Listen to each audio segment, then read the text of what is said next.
Well, hello there, and welcome to another J&J Tabletop video. My name is Jake, and now that the entire 2024 update has been released, and we've had a chance to have everything at our disposal for at least a couple of months now, I find myself looking back at 2014 and comparing it to this current version of 5th edition, and although I undoubtedly like aspects about both better than the other, today I want to hone in on 6 different things that I like more about the 2014 version of 5th edition.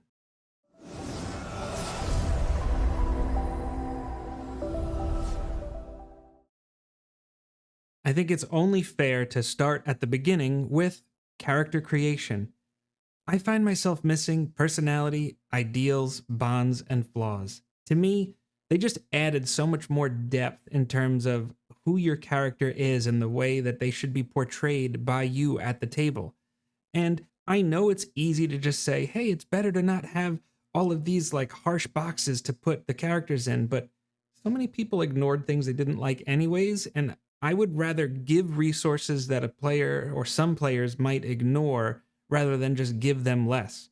Like right now, we just have one word descriptors, like I have a high strength score, so I'm muscular, as if we couldn't kind of figure that out already. I don't know. Something about this, I feel like it's streamlined. And as I said in a previous video about this update, sometimes streamlined is just a nice way of saying I'm giving you less. Also, origin feats are here in the 2024 version of 5th edition, and I think it's a nice thing. And in fact, if you watch the 2024 version of this video, I actually praise them for it, but I find it hard to consider it to be all that innovative, and so I don't really want to give them the credit that maybe they deserve. I'm kind of working that one through for myself in case you can't tell.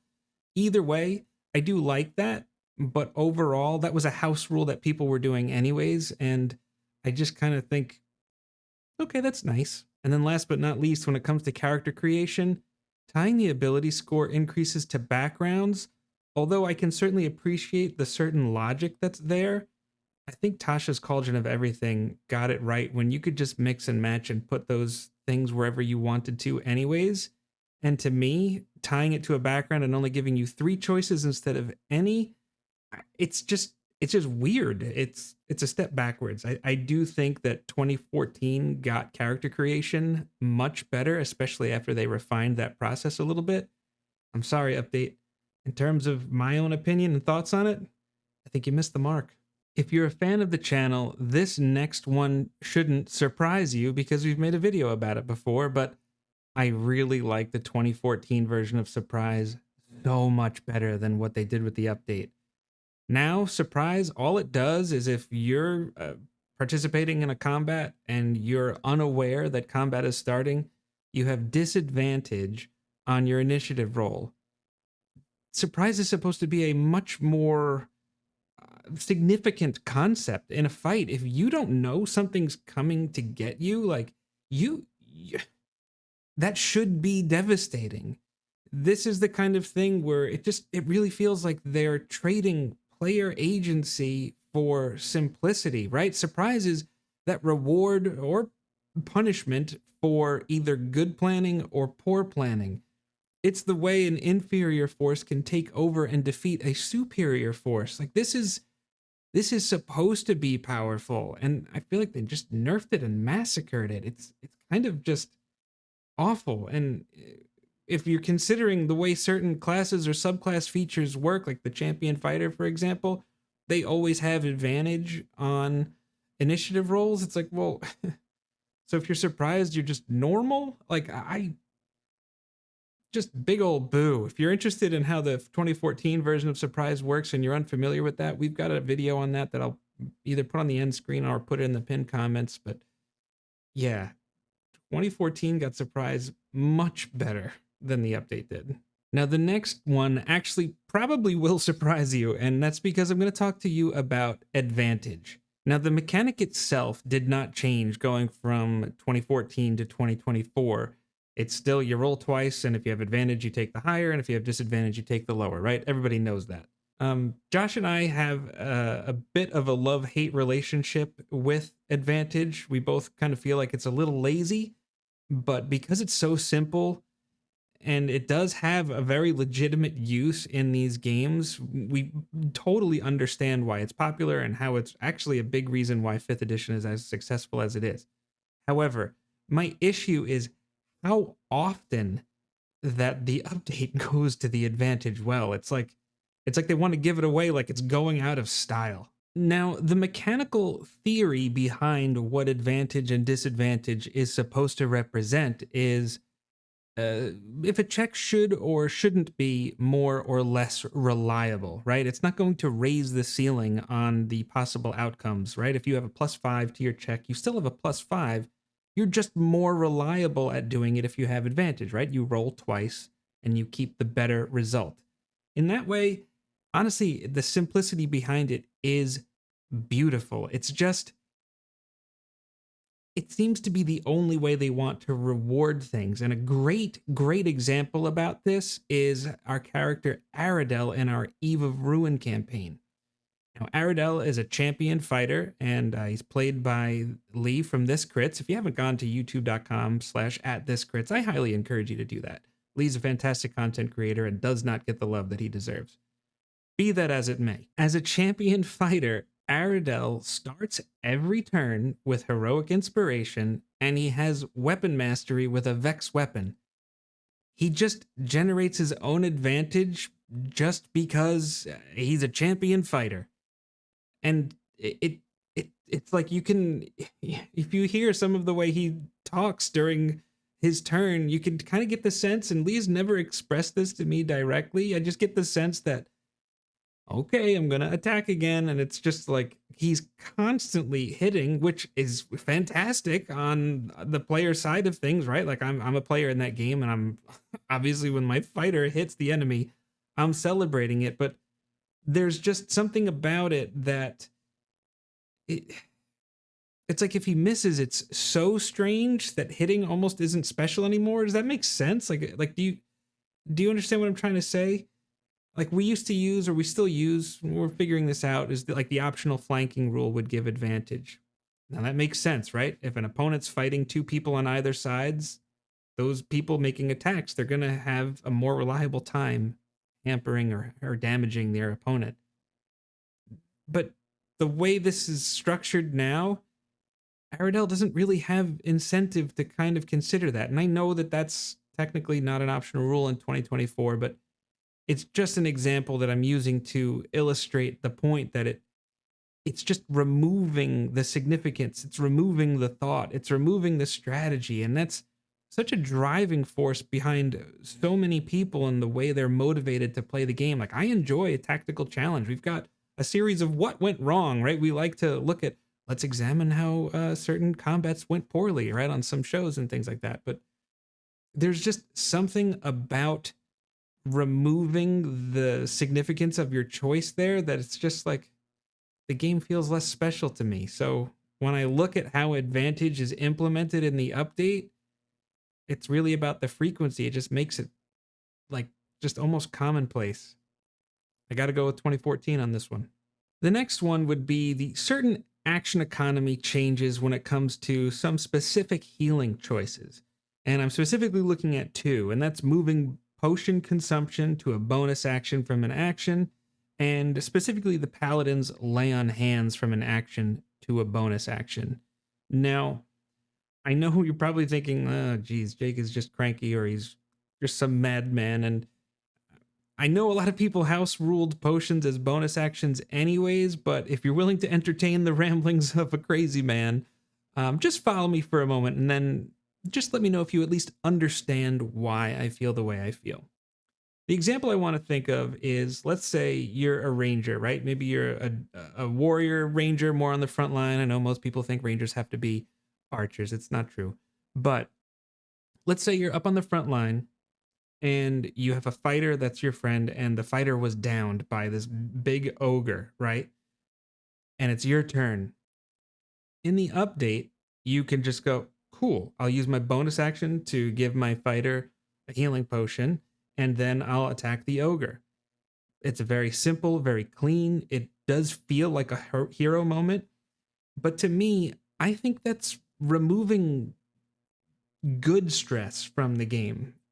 because in 2014, I had to think, and in the case of the Ranger, I mean, maybe they would cast Cure Wounds, which would consume their action, but I would have to think, would it be better, or do we have a better chance of survival if I attack the ogre and then defeat the ogre and then I can revive my friend? Or do I think I need to revive my friend because two are better than one, and that's just, it's something to consider. Like, that was a choice point that was properly stressful, and now it isn't something to think about. The choice is made. I have a potion, here is the potion, and I attack. I literally do both on the same turn. If I'm being cranky, I'm open to that. This is legitimately how I feel about it, though. I just feel like the update smooths some of these things so much that situations that really should chafe don't anymore. And whether you're writing a story, or you're being the dungeon master, or you're just playing this game, or really any game, half the fun of the victory is the rising tension and then the relief if you win. Or it's just, there's something about it that just feels like the game lost character. And I just can't help but feel like 2014 got that better. Am I crazy? Am I crazy for this? I know I'm crazy for other things, but am I crazy for this one? Let me know in the comment section. Now, the next thing I want to talk about actually is clarity and organization. I feel like the 2014 version of 5th edition was easier to read, it was easier to parse, and it was easier to understand. And the biggest reason is because the features that I was reading, or that I would read, I didn't have to go back to the rules glossary and go back and forth and all of these things. I just could understand what was in front of me. And there are two things that I would like to use as examples to point to why I feel this way, starting with the Aasimar's Inner Radiance feature. One of the more hotly debated topics is whether the Inner Radiance feature damages you, the Aasimar, because it says, at the end of each of your turns, each creature within 10 feet of you takes radiant damage equal to your proficiency bonus. Now, I think a lot of people will just read that and go, I don't understand why anyone would think that. However, if you have to take into account that an emanation is an area of effect that specifically allows you to exclude yourself from that area of effect, and you go back to one of the Aasimar variants from the 2014 version of the rules, specifically the Scourge Aasimar, we can look at radiant consumption and perhaps learn why many people might think this way, which reads, at the end of each of your turns, you and each creature within 10 feet of you take radiant damage equal to half your level, rounded up. Now, the thing is wherever you land on this issue, it's really not about that. I personally don't think it should damage you, because I think assuming that it should is just as powerful as assuming that you shouldn't, because it isn't an area of effect that's defined, but that really is neither here nor there. I see rules as written paths to both, and if you're going to apply the historical context, I totally get it.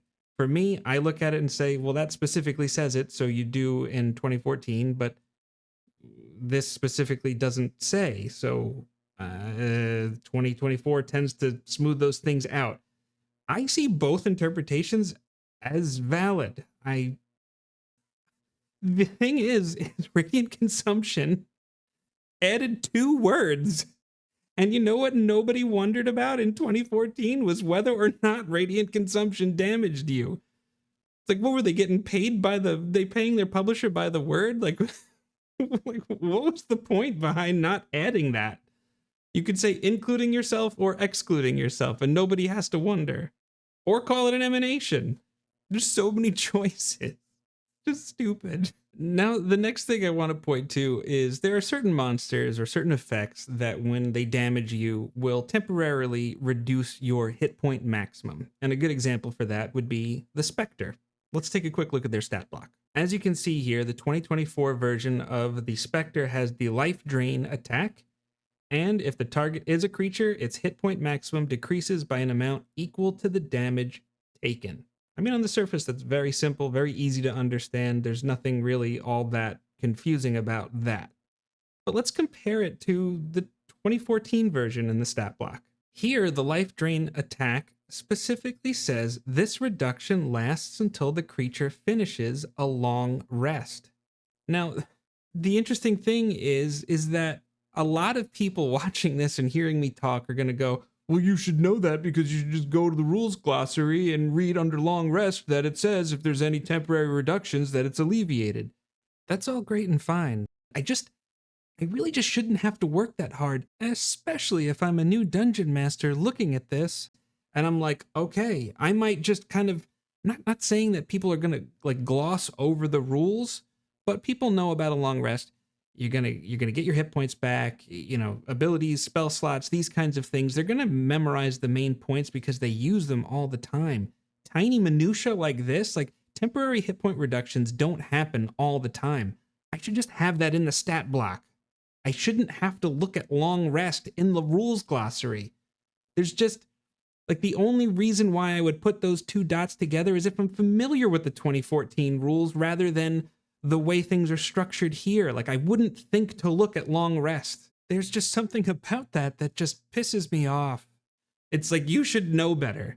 So yeah, I'm going to give clarity and organization. I'm giving 2014 not just a check, but I'm going to take 2024 and throw it in the garbage because it's ridiculous. It's ridiculous. All they had to do was just throw a few extra words in a few more spots, and so many topics that are confusing aren't.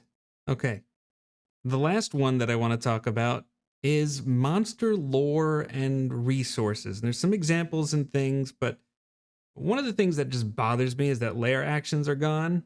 I know that a lot of lair actions were kind of consumed by legendary actions, and you get more legendary actions if you fight a monster that's legendary in their lair, but there was just something that was so cool about the way a lair was constructed, and it made the environment just as deadly and part of the encounter, and there was just certain things about that I just can't help but feel like they had it better in 2014. Like the lore behind it was stronger too. And I know they marketed, we've got, I think it was over 500 stat blocks in the monster manual versus it was maybe 400 or so in the 2014 version. But there's only like 30 more pages. So something had to give. And I feel like some of the lore behind these monsters they're just less. And when I'm a dungeon master, I look through the monster manual, and that's how I often just get ideas for adventures or campaigns, even. Like entire campaigns can be built around that. And when you're giving me less, you're just giving me less to work with. And I don't like it. Really don't like it. Ugh. Now, the last point I want to make on monster support, if you will, is marketing all of these extra humanoids as this like great pool of generic stat blocks that you can use, as if reskinning is sort of like this new concept. In the 2014 Dungeon Master's Guide, there was an entire section dedicated to modifying a monster. It gave you suggestions on how you might go about it and tailor it specifically to what you're looking for.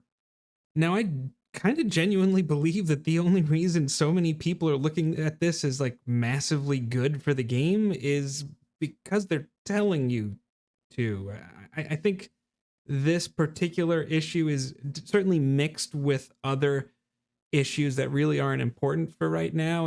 I sort of see it as a little arbitrary as to how they drew the lines of certain creatures that were, oh, we'll just convert them to Fae, or we'll, whatever. But to me, the bottom line here is I have less support for making the creatures that I want to, right? So the conversion table says, hey, if you want to have a drow in your game, use the priest acolyte stat block. Well, the priest acolyte stat block needs me to modify it pretty significantly where I used to have a drow stat block. And regardless of how you slice that up, that's more work on me. And that's just objectively true, whether you agree with that or not. I have more steps to take. So there's a bit of an expression. I'm from New York originally, and that's where I grew up. I've been living in the South for a little bit, but down here they have an expression. It's like, "Don't pee on my shoes and tell me it's raining." Like, I just feel like that's what Wizards of the Coast is doing here. And don't get me wrong, I love that there are more humanoid stat blocks. Like, the more stat blocks is better. Like, that's just more resources. But when you remove things and then just try and rearrange stuff in such a way that it's like, okay, this is, there are certain creatures that they're so classically part of Dungeons and Dragons that now I just have more steps to use very common creatures in my games. I just, it's weird. It's not better and it's not new. At least that's how I see it. Do you agree with me? Do you disagree with me? Let me know in the comments section. Also, I don't think that this entire update was bad, and in fact, I've got a video on screen right now that is 6 ways in which I think the 2024 version of 5th edition is better. So, thank you so much for watching, and maybe you should click that one. Take care, everybody.